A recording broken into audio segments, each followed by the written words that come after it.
வணக்கம். இன்னைக்கு வீடியோவில் நம்ம இடியாப்பம் எப்படி செய்கிறதுன்னு பார்க்க போகிறோம்.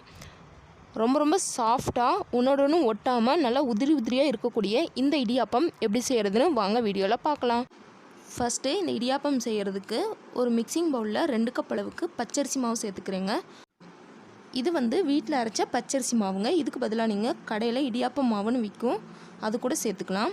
அதுக்கப்புறமா இந்த இடியாப்பத்துக்கு தேவையான அளவு உப்பு சேர்த்துக்கலாம். சேர்த்துட்டு இதை லைட்டாக இந்த அளவுக்கு மிக்ஸ் பண்ணி விட்டுக்கோங்க. இந்த அளவு நல்லா மிக்ஸ் பண்ணி விட்டதுக்கப்புறமா இப்போ இது கூட நம்ம தண்ணி சேர்த்து பிசைஞ்சிக்க போகிறோம்.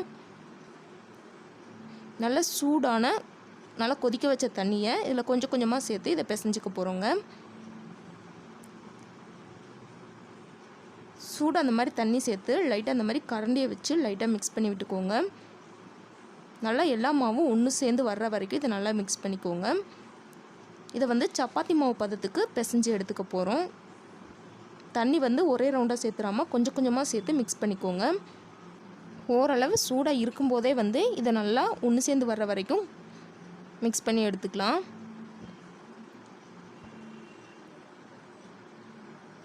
கொஞ்சம் கொஞ்சமாக தண்ணி சேர்த்து நம்மளோட மாவோட பதம் பார்த்திங்கன்னா இந்த அளவு வரணுங்க. மாவு நல்லா சாஃப்டாக இருந்தால் தான் பிழியறதுக்கு ரொம்பவே நல்லா ஈஸியாக வரும். பாருங்கள், நம்மளோட மாவு ரெடி ஆயிடுச்சு. இப்போ நம்ம இடியாப்பம் பிழிய ஆரம்பிச்சிடலாம். இடியாப்பம் பிழியறதுக்கு இருக்கிறதுலையே சின்ன துளையுள்ள இந்த மாதிரி இருக்க அச்சு எடுத்துக்கோங்க. இந்த மாதிரி சின்ன ஹோல் இருக்கிற மாதிரி இடியாப்பம் பிழிஞ்சாதான் இடியாப்பம் நல்லா சாஃப்டாக கிடைக்குங்க. இப்போ இந்த இடியாப்ப உலக்கில் ஃபுல்லாக சுற்றி எண்ணெய் தடவிக்கலாம். அதே மாதிரி மேலே இருக்கிறதுலையும் எண்ணெய் தடவியாச்சு. இப்போ நம்ம ரெடி பண்ணி வச்ச மாவில் இந்த மாதிரி கொஞ்சமாக எடுத்து இந்த இடியாப்ப உலக்கில் உள்ளே வச்சுக்கலாங்க. இந்த மாதிரி உள்ளே வச்சுட்டு இப்போ மேலே அழுத்தம் கொடுக்கறத மேலே மாட்டிடலாம். மாட்டிட்டு இதை முதல்ல பிழிஞ்சு பார்த்துடலாம். இதை இந்த மாதிரி பிழிஞ்சு பார்க்கும்போது அது உடையாமல் வந்துக்கிட்டே இருக்கணும். நம்ம கையை வச்சு இந்த மாதிரி உடச்சி விட்ற மாதிரி இருக்கணுங்க. இதான் இடியாப்ப மாவோட பதம். இதே மாதிரியே பிசைஞ்சு எடுத்துக்கோங்க. உங்களுக்கு கொஞ்சம் டைட்டாக இருக்க மாதிரி தெரிஞ்சுன்னா கொஞ்சமாக தண்ணி சேர்த்து மிக்ஸ் பண்ணிவிட்டு பிழிஞ்சு விட்டுக்கோங்க. மாவோட பதம் இந்த மாதிரி கையை விட்டு எடுத்து விட்ற மாதிரி இருக்கணும். இதே மாதிரியே எண்ணெய் தடவின இட்லி பிளேட்டில் நான் இந்த மாதிரி பிழிஞ்சு விட்டுக்கிறேங்க. இதே மாதிரியே எல்லா குழிகள்லையும் இந்த மாதிரி பிழிஞ்சு விட்டுக்கலாம். என்னோட இடியாப்ப உலக்கு ரொம்பவே டைட்டாகவே இருக்குங்க, அதனால் கொஞ்சம் ஹார்டாக இருக்குது. இதே இது உங்கள் இது கொஞ்சம் லூஸாக இருக்க மாதிரி இருந்துச்சுன்னா பிழியறதுக்கு ரொம்பவே ஈஸியாக வரும்.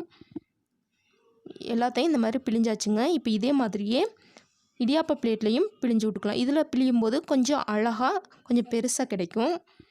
இதுலேயும் அதே போலயே பிழிஞ்சு விட்டுக்கலாங்க. நல்லா சுற்றி பரவலாக பிழிஞ்சு விட்டுக்கோங்க. சூப்பராக பிழிஞ்சு விட்டாச்சு. இப்போ இதையும் நம்ம வேக வச்சிடலாம். இப்போது நம்ம இடியாப்பம் எல்லாத்தையும் வேக வச்சிடலாம். வேக வைக்கிறதுக்காண்டி இட்லி பானையில் தண்ணி ஊற்றி தண்ணி நல்லா சூடாயிடுச்சு. இப்போ இதில் நம்ம ரெடி பண்ணி வச்சுருக்க இட்லி பிளேட்டையும் இடியாப்ப பிளேட்டையும் உள்ளே வச்சிடலாங்க. உள்ளே வச்சுட்டு இப்போ இதை நம்ம க்ளோஸ் பண்ணிடலாம்.